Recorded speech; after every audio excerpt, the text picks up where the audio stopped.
Welcome to ज्ञान सेतु। तो जैसे कि आपको मालूम है, हम लोग लूसेंट के संपूर्ण इतिहास को यहाँ पर पढ़ना शुरू किए थे, जहाँ पर हमने अध्याय 7वां शुरू किया था और इसमें हम लोगों ने पार्ट 2 तक लगभग पूरे बौद्ध धर्म को ख़त्म कर दिया था।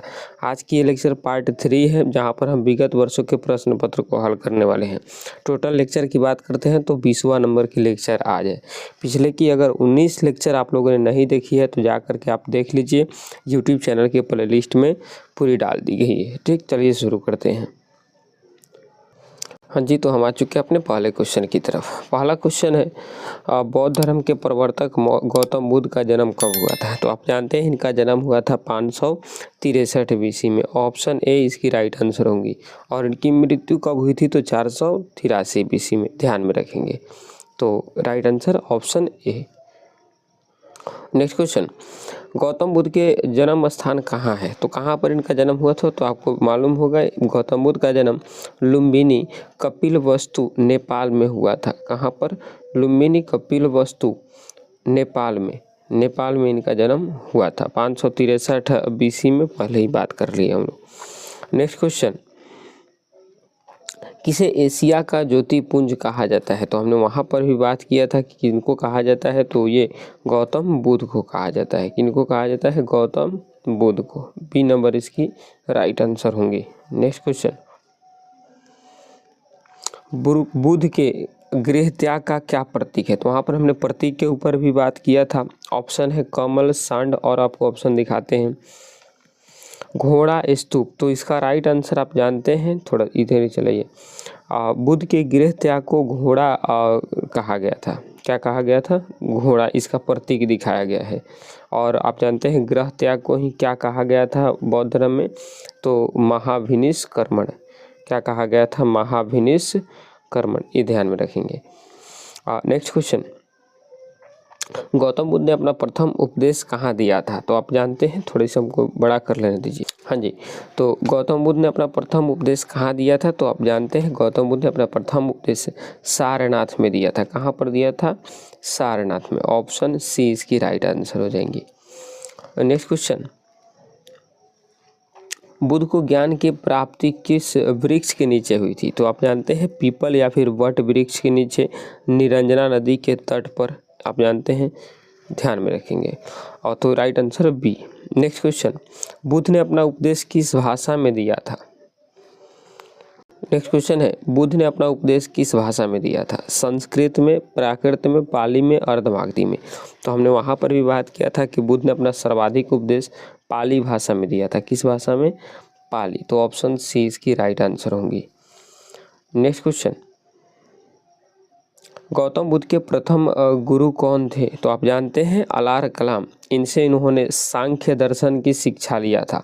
किस दर्शन की? सांख्य दर्शन की। तो ये इनके प्रथम गुरु थे। और दूसरे गुरु कौन थे? तो आप, अलार कलाम इनके प्रथम गुरु थे। और दूसरे गुरु कौन थे? तो आप जानते हैं रुद्रक रामपुत, जिनसे उन्होंने योग दर्शन की शिक्षा लिया था। चलिए नेक्स्ट क्वेश्चन, बुद्ध द्वारा दिए गए प्रथम उपदेश को क्या कहा जाता है? तो आप जानते हैं इनके जो गृह त्याग किए थे उनको महाभिनिष कर्मण कहा जाता है। इनकी जब मृत्यु हुई थी तो उनको महापरिनिर्वाण कहा जाता है। और आपकी जो प्रथम उपदेश दिए थे उसको धर्म चक्र प्रवर्तन कहा जाता है। तो ऑप्शन सी इसकी राइट आंसर हो जाएंगे। नेक्स्ट क्वेश्चन, बुद्ध ने सर्वाधिक उपदेश कहाँ दिए थे? तो आप जानते हैं बुद्ध ने सर्वाधिक उपदेश कहाँ दिए थे? तो श्रावस्ती में, उत्तर प्रदेश में है श्रावस्ती, यहीं पर उन्होंने सर्वाधिक उपदेश दिए थे। तो ऑप्शन बी राइट आंसर हो जाएंगी। ठीक, चलिए नेक्स्ट क्वेश्चन, प्रथम बौद्ध संगीति किसके शासन काल में हुआ था? ऑप्शन है अशोक के शासन काल में, कालाशोक के शासन काल में, और भी आपको ऑप्शन दिखाते हैं अजात शत्रु के शासन काल में, कनिष्क के शासन काल में। तो आप जानते हैं प्रथम बौद्ध संगीति किसके शासन काल में हुआ था? अजात शत्रु के शासन काल में। इस समय कौन सी वंश की शासन चल रही थी मगध पर? तो हर्यंक वंश की, ध्यान में रखेंगे। ठीक, तो इसका राइट आंसर हो जाएगा सी। अब सुनिए, यहाँ से आप एक आंसर कमेंट करिएगा कि चारों बौद्ध संगीति का डेट, जो चारों बौद्ध संगीति हुआ था उसका आपको डेट मेरे को कमेंट बॉक्स में आंसर देना है। ठीक, चलिए नेक्स्ट क्वेश्चन, द्वितीय बौद्ध संगीति का आयोजन कहाँ हुआ था? तो द्वितीय बौद्ध संगीति का आयोजन वैशाली में। आप जानते हैं पहला बौद्ध संगीति राजगृह में और दूसरा बौद्ध संगीति वैशाली में। तीसरा बौद्ध संगीति पाटलिपुत्र और चौथा कुंडलवन कश्मीर में हुआ था। तो दूसरा कहाँ हुआ था? वैशाली। ऑप्शन बी इसकी राइट आंसर हो जाएंगी। ठीक। और नेक्स्ट क्वेश्चन, तृतीय बौद्ध संगीति का अध्यक्षता किसने करी थी? तो आप जानते हैं मोगलीपुत्तिस। बी नंबर इसकी राइट आंसर होगी। तृतीय बौद्ध संगीति का आयोजन इन्होंने किया था। कहाँ पर ये हुआ था? तो पाटलिपुत्रा में हुआ था। कहाँ पर? पाटलिपुत्रा, ध्यान में रखेंगे। नेक्स्ट क्वेश्चन, चतुर्थ बौद्ध संगीति के बाद बौद्ध धर्म दो भागों में बट गया, कौन थे? तो आप जानते हैं चतुर्थ बौद्ध संगीति के ही बाद बौद्ध धर्म दो पार्ट में बटा था, एक हीनयान और एक महायान, और इनके बारे में भी आपको हम बता चुके हैं। ठीक, तो बी नंबर इसकी राइट आंसर होंगी। नेक्स्ट क्वेश्चन, कनिष्क के शासनकाल में चतुर्थ बौद्ध संगीति का आयोजन कहाँ किया गया था? तो आप जानते हैं चतुर्थ बौद्ध संगीति का आयोजन कहाँ किया गया था? कुंडलवन कश्मीर में। कुंडलवन कश्मीर में चतुर्थ बौद्ध संगीति का आयोजन किया गया था। आपको ऑप्शन भी दिखा देते हैं।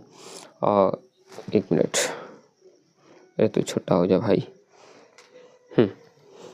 यहाँ पर तो कश्मीर के कुंडलवन में हुआ था, ध्यान में रखेंगे। चलिए नेक्स्ट क्वेश्चन, जातक कथाएं किसके पूर्व जन्मों की कथाएं बताती हैं? तो आप जानते हैं बुद्ध के, कहा जाता है जातक कथा में बुद्ध के आपकी पूर्व जन्म की कहानी बताया जाता है।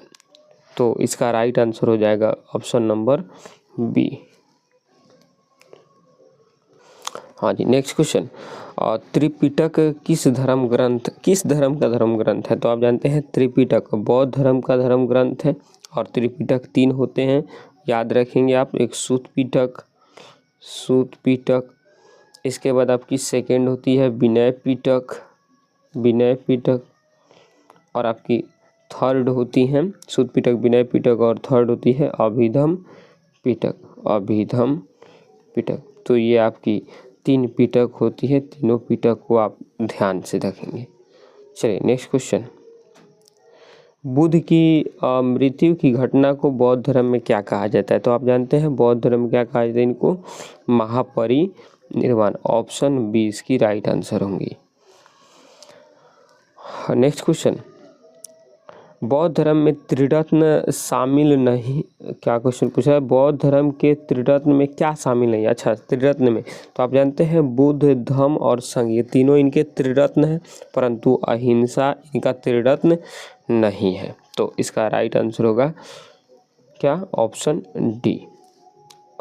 नेक्स्ट क्वेश्चन, अष्टांगिक मार्ग का प्रतिपादन किसने किया था? तो आप जानते हैं महात्मा बुद्ध ने ही बताया था कि संसार दुखों से भरा है, यानी दुख का सबसे मेन कारण उन्होंने इच्छा को बताया था, और कहा था कि इस दुख से हम आज़ाद हो सकते हैं। इसके लिए आपको अष्टांगिक मार्ग अपनाना होगा। हमने अष्टांगिक मार्ग भी वहाँ पर बात किया था, सम्यक दृष्टि, सम्यक, ये सब चीज़ों को वहाँ पर हमने बात किया था। तो किसने प्रतिपादित किया था? तो भगवान बुद्ध ने। ऑप्शन ए इसकी राइट आंसर हो जाएंगे। नेक्स्ट क्वेश्चन, गौतम बुद्ध की माता माया देवी किस वंश से संबंधित थी? तो आप जानते हैं माया देवी किस वंश से संबंधित थी? कोलीय वंश से। तो सी इसकी राइट आंसर हो जाएंगी। माया देवी कोलीय वंश से संबंधित थी। नेक्स्ट क्वेश्चन है, बुद्ध का अर्थ क्या है? शक्तिशाली है। और ऑप्शन दिखाते हैं, ज्ञान प्राप्त प्रबुद्ध, धर्म प्रचारक, प्रतिभाशाली। तो आप जानते हैं इसका बुद्ध का अर्थ होता है ज्ञान प्राप्त या प्रबुद्ध। तो इसका राइट आंसर होगा option number B. Next question, Ajanta की गुफाओं में किस धर्म की चित्रकारी की गई है? क्या क्वेश्चन है कि अजंता की गुफाओं में किस धर्म की चित्रकारी की गई? तो अजंता की गुफाओं में ज़्यादातर आपको बौद्ध धर्म की चित्रकारी की गई है। तो इसका राइट आंसर होगा ऑप्शन नंबर बी। आपसे क्वेश्चन घुमा कर ही पूछ सकता है कि अजंता की गुफा में किस धर्म की जानकारी मिलती है? तो बौद्ध धर्म की। और नेक्स्ट क्वेश्चन, विश्व का सबसे बड़ा बौद्ध स्तूप कहाँ है? वेरी इंपॉर्टेंट क्वेश्चन है, इसको आप बढ़िया से रखिएगा। तो ये है अपने देश में नहीं भाई साहब, ये है बोरोबुदुर इंडोनेशिया में। कहाँ पर है? बोरोबुदुर इंडोनेशिया में विश्व का सबसे बड़ा बौद्ध स्तूप है। और नेक्स्ट क्वेश्चन, बुद्ध के जीवन की किस घटना को महाभिनिष्क्रमण कहा जाता है? शुरू से हम लोग बात करते आ रहे हैं इनके गृह त्याग को। किसको? गृह त्याग को, सी राइट आंसर होगा। और महापरिनिर्वाण किसको? तो मृत्यु को। नेक्स्ट क्वेश्चन, कनिष्क को बौद्ध धर्म की दीक्षा किसने दिया था? मतलब उसको किसने शिक्षा दिया था इस बौद्ध धर्म के बारे में? तो आप जानते हैं अश्वघोष। कौन? अश्वघोष। तो इसका राइट आंसर हो जाएगा ऑप्शन ए, अश्वघोष। नेक्स्ट क्वेश्चन है, बौद्ध धर्म में प्रविष्ट होने को क्या कहा जाता है?